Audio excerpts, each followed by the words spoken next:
ఇప్పుడిప్పుడు అని ఎదురు చూస్తున్నారు ప్రపంచవ్యాప్తంగా ఉన్న నందమూరి అభిమానులు మరియు ప్రేక్షకులు. ఎందుకు అంటే మీకు తెలిసినదే, నటసింహ నందమూరి బాలకృష్ణ గారి కుమారుడైన నట వారసుడు శ్రీ నందమూరి మోక్షజ్ఞ తేజ సినిమా ఎంట్రీ ఎప్పుడు అని 50 వసంతాల పండుగల అనౌన్స్మెంట్ ఉంటుందని ఆలోచించాం. కానీ కనీసం మోక్షజ్ఞ గారి లుక్ రివీల్ కాకుండా ఆ ఫంక్షన్ కి రాలేదు ఆయన. ఎందుకు రాలేదనేది ఇప్పుడు అందరూ ఆరాలు తీస్తున్నారు. కాకపోతే దీని వెనక ఉన్న కారణం ఏమిటంటే ఆయన లుక్ రివీల్ కాకూడదని ప్రశాంత్ వర్మ ఒక ఫోటో అయితే రిలీజ్ చేశాడు ట్విట్టర్ లో. ఏమా ఫోటో అంటే ఒక బాణం పట్టుకొని ఉన్నారు. సరే, బాణం అందరూ పట్టుకుంటారులే అనుకోవచ్చు, కాకపోతే ఇది సింబాలిక్ గా ఉంది. మరియు నందమూరి మోక్షజ్ఞ తేజ కోసం ఒక అద్భుతమైన కథని సెట్ చేశారట.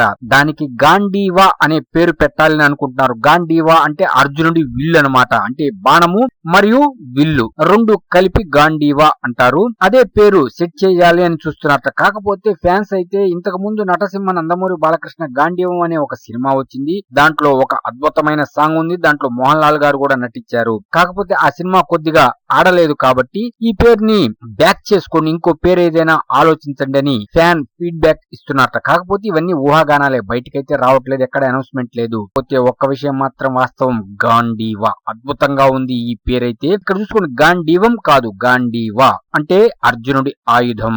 ఈ సినిమా మొత్తం అద్భుతమైన భారతంలోని ఏదో ఒక పార్ట్ ని, అంటే ఆ కథని, ఒక మూలాన్ని తీసుకొని దాంట్లో ఉన్న మెయిన్ కాన్సెప్ట్ తీసుకొని కథ అల్లుకొని ప్రశాంత్ వర్మ సినిమాటిక్ యూనివర్స్ నుంచి మనకి ఇవ్వటానికి రెడీ అయిపోయాడు. దీంట్లో ఎవరు ఊహించిన విధంగా నటసింహ నందమూరి బాలకృష్ణ శ్రీకృష్ణుడి పాత్ర చేయబోతున్నారు. ఆ పాత్ర ఎంటర్ అయినప్పుడే సినిమా మలుపు తిరుగుతుంది. చెప్పేదే ఉంది, నరాలు నిక్కబొడుచుకుంటున్నాయి. ఎప్పుడెప్పుడు ఈ సినిమా సెట్స్ పైకి వెళ్తుంది, రిలీజ్ అవుతుందని ప్రపంచ వ్యాప్తంగా అటు ప్రేక్షకులు ఇటు ఫ్యాన్స్ ఎదురు చూస్తూ ఉన్నారు. సినిమా రిలీజ్ అయితే చెప్పేదే ఉంది. అబ్బా వండర్ఫుల్ థండర్ బోల్ట్ నందమూరి రికార్డులు రచ్చ బాక్సాఫీస్ బద్దలే.